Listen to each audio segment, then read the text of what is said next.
Good afternoon students. দেখো, আমি আগের দিন ইলেকট্রোস্ট্যাটিক্সের প্রথম যে চ্যাপ্টার, সেই চ্যাপ্টারের কুলম্বের সূত্র সম্পর্কে তোমাদেরকে একটা প্রাথমিক ধারণা আমরা দিয়েছিলাম।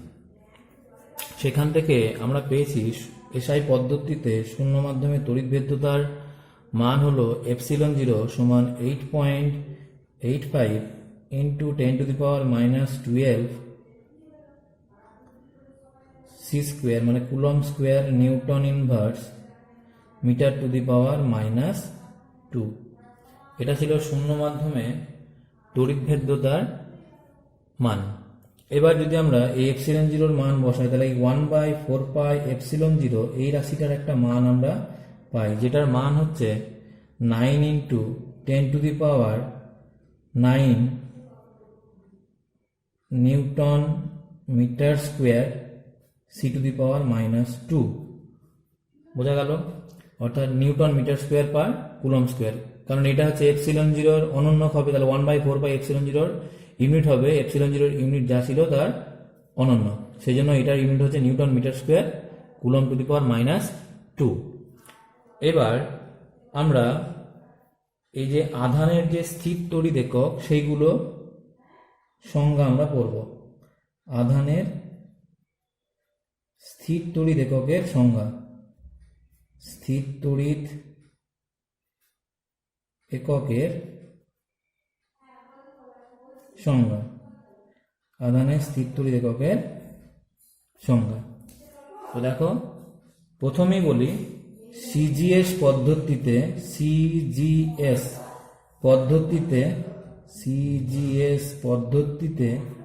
আধানের একক হলো, সিজিএস পদ্ধতিতে আধানের যে একক সেটা হচ্ছে ইএসইউ বা স্ট্যাট কুলম্ব। ইএসইউ বা স্ট্যাট কুলম্ব। তাহলে এটা হচ্ছে আধানের স্থির তড়িৎ একক সিজিএস পদ্ধতিতে। এবার দেখো, আমরা সিজিএস পদ্ধতিতে দেখেছি যে শূন্য মাধ্যমে যদি দুটো বিন্দু আধান Q1 এবং Q2 কে r দূরত্বে রাখি, Q1 এবং Q2 আধানকে শূন্য মাধ্যমে r দূরত্বে রাখলে এদের মধ্যে যে পরিমাণ স্থির তড়িৎ বল ক্রিয়া করে সেটার মান হচ্ছে Q1 Q2 বাই r²। এবার দেখো, এখানে যদি Q1 সমান Q2 সমান যদি আমরা Q বসাই, r সমান যদি আমরা 1 সেন্টিমিটার বসাই এবং f সমান যদি আমরা 1 ডাইন বসাই, তাহলে দেখতে পাবো এই সমীকরণে f এর জায়গায় আমরা 1 ডাইন বসানো, তাহলে 1 সমান Q1 সমান Q2 সমান Q বসালে Q স্কোয়ার বাই r এর মান আমরা 1 সেমি, তাহলে 1 স্কোয়ার বসালাম, তাহলে এখানে যে Q এর মান পাবো সেই Q সমান হয়ে যাবে দেখো 1, দ্যাট ইজ 1। যেহেতু আমরা সিজিএস পদ্ধতিতে আধানের স্থির তড়িৎ একক বলেছি ইএসইউ, তাহলে কিউ এর মান হয়ে যাবে 1 ইএসইউ। সেই জন্য আমরা 1 ইএসইউ বা 1 স্ট্যাট কুলম্বের সংজ্ঞা এইভাবে দিতে পারি যে শূন্য মাধ্যমে যদি দুটি সমপরিমাণ বিন্দু আধানকে 1 সেমি দূরত্বে রাখি এবং তাদের মধ্যে যদি এক ডাইন বল ক্রিয়া করে, তাহলে প্রতিটি বিন্দু আধানের মান হবে কত না, তো 1 ইএসইউ। বোঝা গেল? এবার হচ্ছে আধানের স্থির তড়িৎ এককের এসআই পদ্ধতিতে একক। এসআই পদ্ধতিতে আধানের যে একক সেটা হচ্ছে, এসআই পদ্ধতিতে আধানের যে একক সেটা হলো কুলম্ব, COULOMB, কুলম্ব। এটাকে শর্টে সি দ্বারাও প্রকাশ করা হয়। এবার দেখো, আমরা যদি দুটো বিন্দু আধান Q1 এবং Q2 কে, Q1 এবং Q2 পরিমাণ দুটি বিন্দু আধানকে r দূরত্বের মধ্যে রাখি বায়ু মাধ্যমে, তাহলে পরে বায়ু বা শূন্য মাধ্যমে এসআই পদ্ধতিতে এদের মধ্যে যে পরিমাণ আকর্ষণ বা বিকর্ষণ বল ক্রিয়া করবে সেটার মান হবে 1/4 epsilon 0 Q1 Q2 by r²। বোঝা গেল? তাহলে f সমান হচ্ছে 1/4 epsilon 0 Q1 Q2 by r²। এইটাই হচ্ছে এসআই পদ্ধতিতে শূন্য মাধ্যমে দুটি বিন্দু আধানের মধ্যে ক্রিয়াশীল আকর্ষণ বা বিকর্ষণ বলের মান। এবার এখানে যদি আমরা Q1 সমান Q2 সমান যদি আমরা Q বসাই, F সমান যদি 9 into 10 to the power 9 Newton বসাই, আর সমান যদি আমরা 1 মিটার বসাই, তাহলে পরে দেখো এইখানে F মানে কত হলো, এই সমীকরণে F বসিয়ে দাও। F সমান কত, যে F সমান বসাচ্ছি আমরা 9 into 10 to the power 9 newton, 9 into 10 to the power 9 বসলো, 1/4 পাই এপসিলন 0, এটার মানও দেখো আমরা বের করেছি 9 ইন্টু 10 টু দি পাওয়ার 9, তাহলে বসিয়ে দিলাম 9 into 10 to the power 9 into দেখো Q1 সমান Q2 সমান যদি Q বসে তাহলে এটা হয়ে গেল Q স্কোয়ার, আর এটা হচ্ছে আর এর মান আমরা 1 মিটার বসেছি, তাহলে হলো 1 স্কোয়ার। তাহলে দেখো এই সমীকরণ থেকে আমরা পেয়ে যাচ্ছি Q square is equal to হচ্ছে 1, বা এখান থেকে বলা যাবে Q সমান প্লাস মাইনাস 1 কুলম। বোঝা গেল? অর্থাৎ যদি আমরা দুটো সমপরিমাণ বিন্দু আধানকে 1 মিটার দূরত্বে বায়ু মাধ্যমে রাখি বা শূন্য মাধ্যমে রাখি এবং তাদের মধ্যে যদি 9 into 10 to the power 9 newton বল ক্রিয়া করে, তাহলে প্রতিটি বিন্দু আধানের মান হবে 1 কুলম করে। এটাই হচ্ছে এসআই পদ্ধতিতে আধানের স্থির তড়িৎ একক অর্থাৎ কুলম্বের সংজ্ঞা। বোঝা গেল? এটা ছাড়াও আমরা আধানের আরেকটা একক আমরা পাই, সেটা হচ্ছে আধানের তড়িৎচুম্বকীয় একক, সেটাকে ইএমইউ বলা হয়, যেটা আমরা ইলেকট্রোম্যাগনেটিজম বা তড়িৎচুম্বকত্ব যখন পড়ব সেটা সম্পর্কে আলোচনা করব। শুধুমাত্র আপাতত তোমরা এই মানটা মনে রাখো যে আধানের তড়িৎচুম্বকীয় একক 1 ইএমইউ, এটার সময় লেখা হয় 10 কুলম। 1 ইএমইউ সমান হচ্ছে 10 কুলম। এবং একটা জিনিস মনে রাখবা, এই কুলম এবং ইএসইউ এর মধ্যে সম্পর্ক হচ্ছে 1 কুলম সমান হচ্ছে 3 into 10 to the power 10 ESU, অর্থাৎ 1 কুলম সমান হচ্ছে 3 into 10 to the power 10 stat coulomb বা 3 into 10 to the power 10 ESU. তাহলে আমরা যদি এখানে ইএমইউ এর সঙ্গে স্ট্যাট কুলম্বের মানে সম্পর্ক বের করতে চাই, তাহলে 1 ইলেকট্রোম্যাগনেটিক ইউনিট আধান মানে 1 তড়িৎচুম্বকীয় একক আধান সমান হচ্ছে 10 into 3 into 10 to the power 10 ESU. তাহলে এটা সমান হয়ে গেল 3 into 10 to the power 11 ESU. বোঝা গেল? তাহলে এইটা হচ্ছে আধানের স্থির তড়িৎ একক, যেটা আমরা পেলাম সিজিএস পদ্ধতিতে কি না তো স্ট্যাট কুলম বা ইএসইউ, এসআই পদ্ধতিতে হচ্ছে কুলম, এবং আধানের ইলেকট্রোম্যাগনেটিক ইউনিট 1 ইএমইউ। ঠিক আছে, এটার মান হচ্ছে 10 কুলম বা 3 into 10 to the power 11 ESU. আধানের আর একটা একককে আমরা ধরে নিতে পারি, সেটা হচ্ছে একটা ইলেকট্রনের আধানকে একক হিসাবে ধরে নিয়ে যদি আমরা আধানের পরিমাপ করি, তাহলে সেক্ষেত্রে যে এককটা পাওয়া যায় সেটা হচ্ছে আধানের ইলেকট্রনীয় একক। সেটাকে সাধারণত 1e দ্বারা প্রকাশ করা হয়, অর্থাৎ একটা ইলেকট্রনের আধান যা সেটার সঙ্গে সমতুল্য আধান 1e, এটার সমান হচ্ছে 1.6 into 10 to the power minus 19 coulomb. 1.6 into 10 to the power minus 19 coulomb. এটার সঙ্গে যদি আমরা 3 ইন্টু 10 টু দি পাওয়ার 10 গুণ করে দিই, তাহলে এটার মান আমরা ইএসইউ এ পেয়ে যাব। তখন এটার মান হবে 4.8 into 10 to the power minus 10 ESU বা স্ট্যাট কুলম। এটা হচ্ছে আধানের ইলেকট্রনীয় একক। বোঝা গেল? বেশ, এরপরে আমরা যেটা আলোচনা করব সেটা হচ্ছে কুলম্বের সূত্রের সঙ্গে নিউটনের মহাকর্ষ সূত্রের সাদৃশ্য। কেন? তার কারণ আমরা দেখো এই কুলম্বের সূত্র এবং নিউটনের মহাকর্ষ সূত্রের মধ্যে আমরা বেশ কিছু মিল খুঁজে পাবো। সো আমরা প্রথমে সাদৃশ্যগুলো নিয়ে আলোচনা করি। কুলম্বের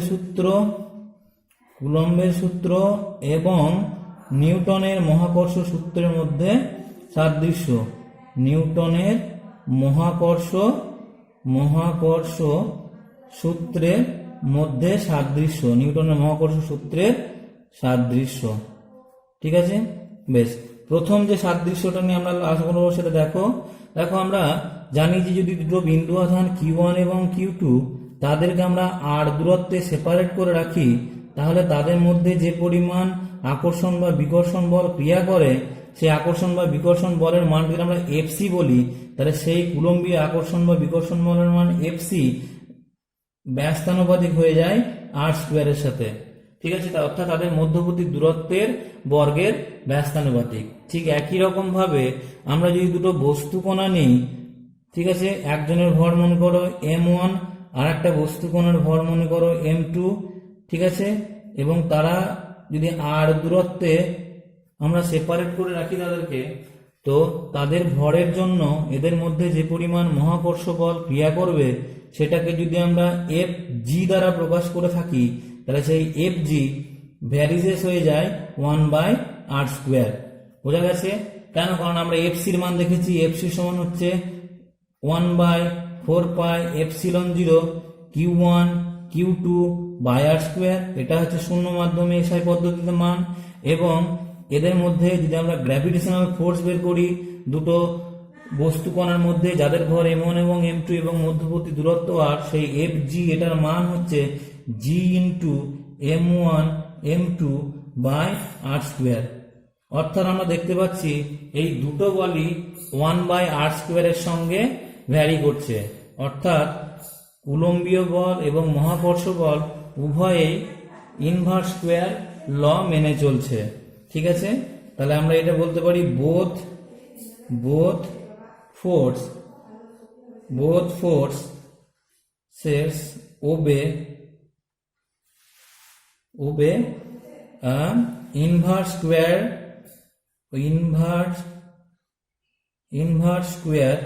law, both obey inverse square law। বোঝা গেল? বেশ, তারপরে দ্বিতীয় যেটা আমরা এদের মধ্যে সাদৃশ্য খুঁজে পাবো সেটা হচ্ছে, দেখো এই নিউটনিয়ান বল মানে দুটো বস্তু কণার মধ্যে যে পরিমাণ নিউটনিয়ান ফোর্স বা মহাকর্ষ বল ক্রিয়া করে, সেই Fg কি না তো দুটো বস্তু কণার কেন্দ্র বরাবর বা কেন্দ্রের সংযোজক সরলরেখা বরাবর এই বল ক্রিয়া করে। ঠিক একই রকম ভাবে দুটো বিন্দু আধান Q1 এবং Q2 তাদের মধ্যে ক্রিয়াশীল বলের মানও কিন্তু তাদের সংযোজক সরলরেখা বরাবর ক্রিয়া করে। অর্থাৎ এই দুটো বলই হচ্ছে কেন্দ্রীয় বল বা সেন্ট্রাল ফোর্স। তাহলে আমরা বলতে পারি বোথ আর সেন্ট্রাল ফোর্স। কেন? কারণ দুটো বলই তাদের সংযোজক সরলরেখা বরাবর ক্রিয়া করছে।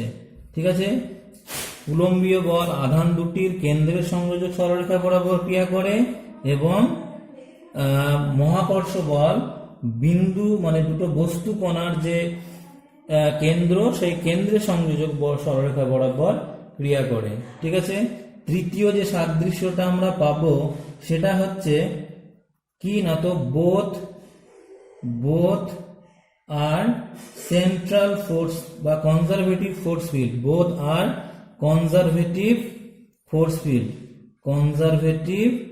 ফোর্স ফিল্ড মানে দুটোই সংরক্ষী বল ক্ষেত্র। কেন সংরক্ষী বল ক্ষেত্র বলছি? কারণ হচ্ছে আমরা এর আগে জেনেছি 11-এ যে মহাকর্ষ বল দ্বারা যে কৃতকার্য হয় সেটা কিন্তু পথের উপর নির্ভর করে না। অর্থাৎ আমরা একটা বস্তুকে অন্য একটা বিন্দু থেকে অন্য একটা বিন্দুতে নিয়ে যাওয়ার জন্য আমরা কোন পথ দিয়ে নিয়ে গেলাম সেটার উপরে কিন্তু মহাকর্ষ বল দ্বারা কৃতকার্য ডিপেন্ড করছে না। অর্থাৎ কি না তো মহাকর্ষ বল দ্বারা কৃতকার্য পথের উপর নির্ভর করে না। ঠিক একই রকম ভাবে কুলম্ব বল যেটা আমরা বের করছি, অর্থাৎ স্থির তড়িৎ আকর্ষণ বা বিকর্ষণ বল বা electrostatic force between two charge particle, সেটাও কিন্তু পাথের উপরে বা পথের উপর নির্ভর করে না। অর্থাৎ আমরা বলতেই পারি closed integration over C F vector dot DL vector, অর্থাৎ এই দুটো ফোর্সের অর্থাৎ যে ফোর্সের line integration over a close path বা বদ্ধ পথ সমাকল 0 হয় সেটাকে বলা হচ্ছে কনজারভেটিভ ফোর্স ফিল্ড বা সংরক্ষী বল ক্ষেত্র। অর্থাৎ ইলেকট্রোস্ট্যাটিক ফোর্স এবং মানে গ্র্যাভিটেশনাল ফোর্স, দুটো ফোর্সই হচ্ছে তোমার কনজারভেটিভ ফোর্স বা সংরক্ষী বল। বোঝা গেল? বেশ, এই হচ্ছে তোমার কুলম্বের সূত্র এবং নিউটনের মহাকর্ষ সূত্রের মধ্যে সাদৃশ্য। আর একটা সাদৃশ্য আমরা খুঁজে পাই, সেটা হচ্ছে যে দুটো বিন্দু আধান Q1 এবং Q2 তাদের মধ্যে যে পরিমাণ কুলম্বিয়ান ফোর্স ক্রিয়া করে সেটাই আমরা এফসি বলি। সেই এফসি এবং দুটো বস্তু কণা, একটা মনে করো M1 আর একটা হচ্ছে M2, এদের মধ্যে যে পরিমাণ, দুটো বস্তু কণা M1 এবং M2 এদের মধ্যে যে পরিমাণ গ্র্যাভিটেশনাল ফোর্স ক্রিয়া করে Fg, সেই Fgর মানও কিন্তু তৃতীয় কোনো বস্তু কণা উপস্থিতির উপর যেমন নির্ভর করে না, ঠিক একই রকম ভাবে দুটো বিন্দু আধানের মধ্যেও আকর্ষণ বা বিকর্ষণ বলের মান তৃতীয় কোনো বিন্দু আধানের উপস্থিতি দ্বারা প্রভাবিত হয় না। অর্থাৎ দুটো বলই হচ্ছে স্বতন্ত্র বল, অর্থাৎ দুটো বলই দুটো বস্তু কণার আন্তঃক্রিয়া বল বা ইন্টারঅ্যাক্টিভ ফোর্স হিসাবে ক্রিয়া করে। বোঝা গেল? বেশ, এইটা হচ্ছে নিউটনিয়ান ফোর্স অ্যান্ড কুলম্বিয়ান ফোর্সের মধ্যে সাদৃশ্য। এবার আমরা পড়ব নিউটনিয়ান ফোর্স এবং কুলম্বিয়ান ফোর্সের মধ্যে বৈসাদৃশ্য।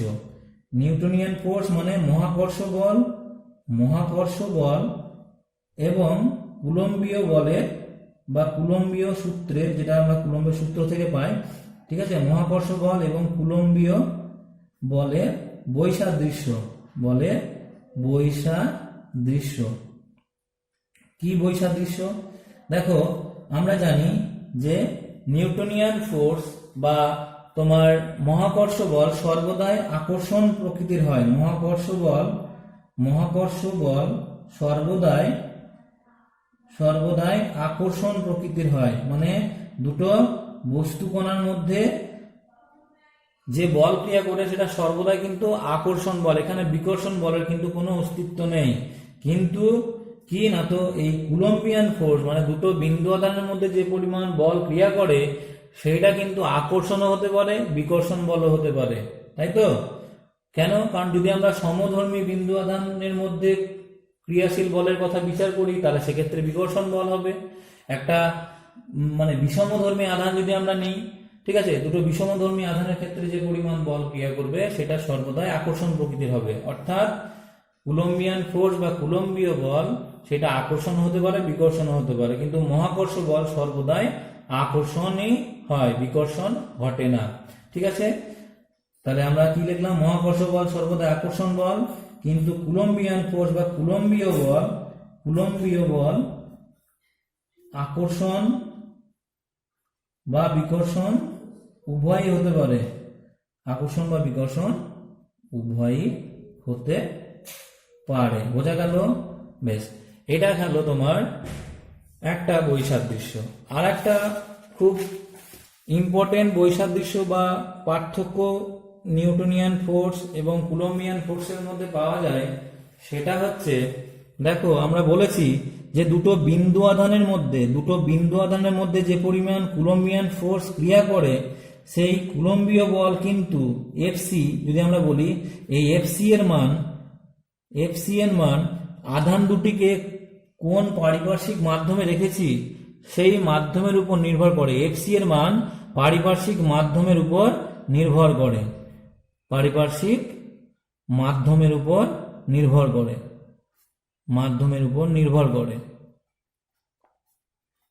এবং আমরা কোন সিস্টেম অফ ইউনিটে আমরা এইটাকে প্রকাশ করছি, অর্থাৎ Q1 Q2 এবং তাদের মধ্যবর্তী দূরত্ব R এবং তাদের মধ্যে যে পরিমাণ বল ক্রিয়া করছে এফসি, এটাকে আমরা কোন এককে প্রকাশ করছি সেটার উপরে কিন্তু কুলম্বিয়ান ফোর্স নির্ভর করছে। কিন্তু দুটো বস্তু কণার মধ্যে যে গ্র্যাভিটেশনাল ফোর্স, সেটা কিন্তু কখনোই আমরা দুটো বস্তু কণাকে কোন মাধ্যমে রাখলাম বা কোন এককে প্রকাশ করছি তার উপরে কিন্তু নির্ভর করে না। সেই জন্য আমরা বলতে পারি গ্র্যাভিটেশনাল ফোর্স বা তোমার মহাকর্ষ বল Fg হলো একটি সার্বজনীন বল।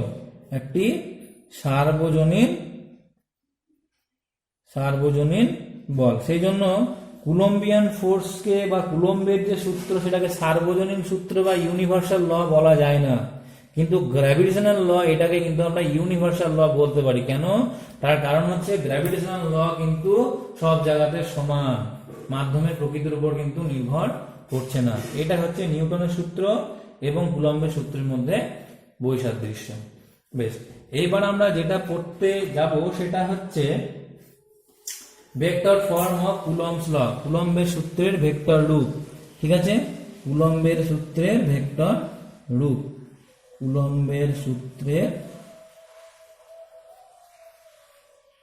ভেক্টর রূপ, কুলম্বের সূত্রের ভেক্টর রূপ। আমরা মনে করো একটা 3 ডাইমেনশনাল কোঅর্ডিনেট সিস্টেম আমরা নিলাম। ঠিক আছে, একটা 3 ডাইমেনশনাল কোঅর্ডিনেট সিস্টেম নিলাম। এটা মনে করো এক্স অক্ষ, এটা হচ্ছে ওয়াই অক্ষ এবং এটা হচ্ছে জেড অক্ষ। এবার এটা যদি আমরা মূল বিন্দু ধরে নিই এবং এখানে আমরা দুটো বিন্দু আধান নিলাম। একটা মনে করো এখানে রাখলাম, সেটা হচ্ছে সাপোজ Q1 আধান। ঠিক আছে, যার মূল বিন্দুর সাপেক্ষে অবস্থান ভেক্টর হচ্ছে R1। ঠিক আছে, আর একটা বিন্দু আধান আমরা নিলাম, সেটা মনে করো Q2 আধান। সেই Q2 আধানের অবস্থান ভেক্টর মনে করো R2। Q2 আধানের অবস্থান ভেক্টর হচ্ছে R2। তাহলে এই Q1 আধানের সাপেক্ষে Q2 আধানের অবস্থান ভেক্টর কি হবে? Q1 আধানের সাপেক্ষে Q2 আধানের অবস্থান ভেক্টর অবশ্যই হবে R21 ভেক্টর, R21 ভেক্টর, অর্থাৎ Q1 থেকে Q2 এর অভিমুখে। আর Q2 আধানের সাপেক্ষে Q1 আধানের অবস্থান ভেক্টর হবে R12 ভেক্টর, অর্থাৎ Q2 থেকে Q1 এর অভিমুখে। তাহলে আমরা বলতেই পারি Q1 আধানের সাপেক্ষে, Q1 আধানের সাপেক্ষে Q2 আধানের, Q1 আধানের সাপেক্ষে Q2 আধানের অবস্থান ভেক্টর, সেটাকে আমরা বলতে পারছি R21 vector, R21 vector that is equal to লিখতে পারছি R2 মাইনাস R1 ভেক্টর। ঠিক আছে, সিমিলারলি একই রকম ভাবে Q2 আধানের সাপেক্ষে, Q2 আধানের সাপেক্ষে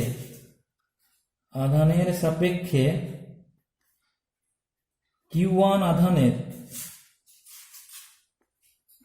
আধানের অবস্থান ভেক্টর, সেটাকে আমরা কি বলবো? সেটাকে অবশ্যই বলবো R12 ভেক্টর। তাহলে R12 ভেক্টর সমান কি লিখতে পারবো?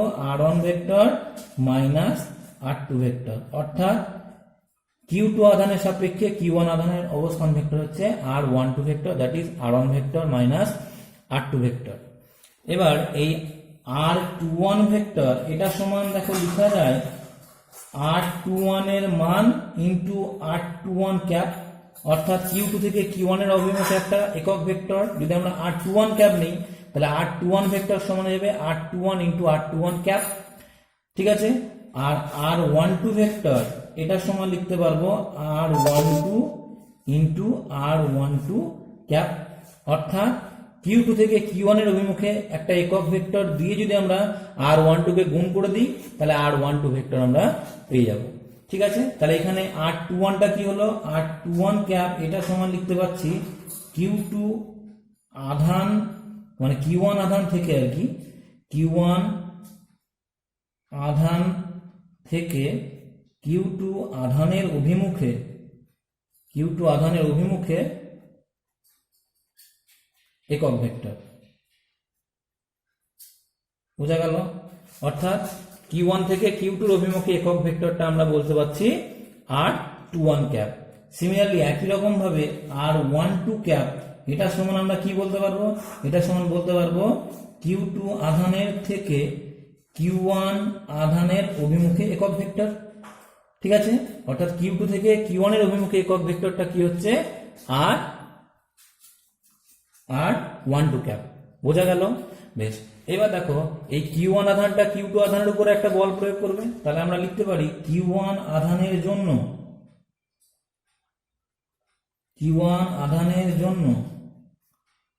Q2 আধানের উপর প্রযুক্ত বল, ঠিক আছে, কে বল প্রয়োগ করছে? Q1 আধান বল প্রয়োগ করছে। কার উপরে বল প্রয়োগ করছে? Q2 উপরে। সেটাকে আমরা মনে করো F12 লিখলাম। তাহলে F12 ভেক্টর এটা সমান কুলম্বের সূত্র অনুযায়ী কি লিখতে পারি? ওই 1/4πε0 যদি আমরা শূন্য মাধ্যমে আধান দুটোকে রাখি, তাহলে 1/4πε0 ইন্টু আধান দুটির গুণফল কি হবে? Q1 Q2, ঠিক আছে, বাই এদের মধ্যবর্তী দূরত্ব, সেটাকে আমরা Q1 থেকে Q2 অভিমুখে বলছি, তাহলে সেটাকে আমরা কি বলবো? R21 তার স্কোয়ার ইন্টু এই বলটার অভিমুখ কোন দিকে হবে? অবশ্যই Q1 থেকে Q2 অভিমুখে। তাহলে Q1 থেকে Q2 অভিমুখে একক ভেক্টর কি আছে? Q1 থেকে Q2 অভিমুখে দেখো, Q1 থেকে Q2 অভিমুখে একক ভেক্টর হচ্ছে R21 ক্যাপ। তাহলে এটা হয়ে যাবে R21 ক্যাপ। বোঝা গেল? বেশ, এবার একই রকম ভাবে দেখো, এইটাকে আমরা যদি উপর নিচে R21 দিয়ে গুণ করে দিই, তাহলে এটা কি দাঁড়াচ্ছে? 1/4πε0 Q1 Q2 by R21 Q into R21 cap. তাহলে R21 ইন্টু R21 ক্যাপ মানে কি? R21 ইন্টু R21 ক্যাপ মানে হচ্ছে R21 ভেক্টর। তাহলে এটা সমান আমরা উপর নিচে যদি R21 দিয়ে গুণ করি, তাহলে এটা পেয়ে যাচ্ছি 1/4πε0 Q1 Q2 বাই R21 তার whole cube into R21 vector. ঠিক আছে, বেশ, এবার একই রকম ভাবে আমরা বের করতে পারবো Q2 আধানের জন্য Q1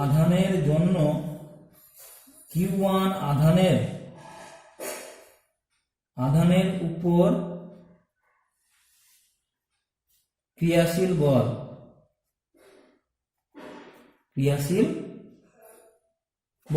তাহলে এখানে কে বল প্রয়োগ করছে? এখানে বল প্রয়োগ করছে কে না, তো Q2 আধান। কার উপরে বল প্রয়োগ করছে? Q1 এর উপরে। ঠিক আছে, তাহলে Q2 আধান Q1 এর উপর যদি বল প্রয়োগ করে, তাহলে সেই বলের মান আমরা লিখতে পারবো F21 ভেক্টর। তাহলে F21 ভেক্টর এটা সমান হয়ে যাবে 1/4πε0 into Q1 Q2 by R, এক্ষেত্রে লিখতে পারো 12 স্কোয়ার ইন্টু R12 ক্যাপ। বোঝা গেল? অর্থাৎ Q2 আধান Q1 এর উপরে কোন দিকে বল প্রয়োগ করছে? Q2 থেকে Q1 এর অভিমুখে। এবার Q2 থেকে Q1 এর অভিমুখে একক ভেক্টরটা কি? R12 cap. সেজন্য এটার মান হয়ে গেল 1/4πε0 Q1 Q2 by R12 square into R12 cap.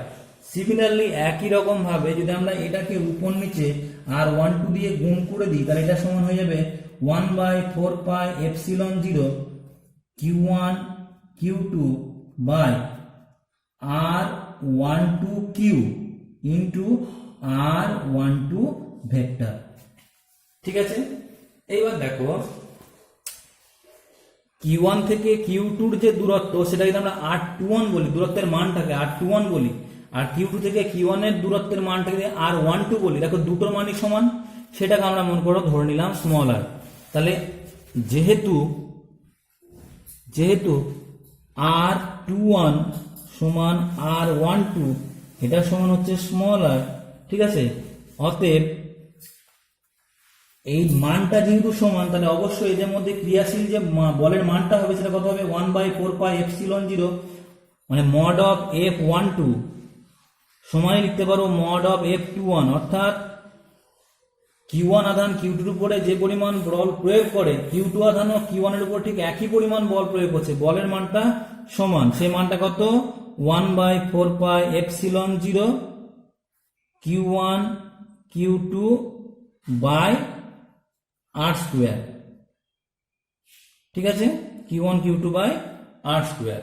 কিন্তু একটা জিনিস খেয়াল করো, এখানে R21 ভেক্টর সমান লিখতে পাচ্ছি R2 vector minus R1 vector. দেখো এইটার সমানে লেখা যায় R1 vector minus R2 vector, কিন্তু সামনে একটা মাইনাস চিহ্ন আসবে। ঠিক আছে, তাহলে দেখো R1 মাইনাস R2 ভেক্টর। ঠিক আছে, আর এটা সমান তাহলে আমরা লিখতে পাচ্ছি কি? এটার সমান লিখতে পারবো মাইনাস R12 ভেক্টর। বোঝা গেল? তাহলে R21 ভেক্টর সমান যদি R12 ভেক্টর হয়, তাহলে দেখো আমরা লিখতেই পারছি F12 ভেক্টর সমান কি R21 ছিল, ঠিক আছে, F12 ভেক্টর সমান R21 এর অভিমুখে ছিল, আর F21 ভেক্টর এর অভিমুখটা কি R12 ভেক্টরের অভিমুখে ছিল। দেখো এই দুটো ভেক্টর পরস্পর অপোজিট হওয়ার জন্য F12 এবং F21 ভেক্টর দুটির অভিমুখ পরস্পর বিপরীত হবে, কিন্তু মান দুটোর সমান। তাহলে আমরা লিখতে পাচ্ছি অতএব F12 ভেক্টর সমানই হয়ে যাচ্ছে মাইনাস F21 ভেক্টর। বোঝা গেল? অর্থাৎ Q1 আধান Q2 আধানের উপরে যে পরিমাণ বল প্রয়োগ করে Q2 আধানও Q1 আধানের উপর ঠিক ততটা পরিমাণই বল প্রয়োগ করছে, কিন্তু সেই দুটো বলের অভিমুখ পরস্পর বিপরীতমুখী। অর্থাৎ Q1 Q2 কে বল প্রয়োগ করছে এই অভিমুখে, অর্থাৎ কোন অভিমুখে, R21 বরাবর, R21 ভেক্টর বা R21 ক্যাপ বরাবর, ঠিক আছে। ঠিক একই রকম ভাবে Q2 আধান ও Q1 এর উপর বল প্রয়োগ করছে, কিন্তু সেই বলের অভিমুখ কোন দিকে, Q2 থেকে Q1 এর অভিমুখে যে একক ভেক্টর আছে দ্যাট ইজ R12 ক্যাপ বরাবর। বোঝা গেল? এটাই হচ্ছে কুলম্বের সূত্রের ভেক্টর রূপ।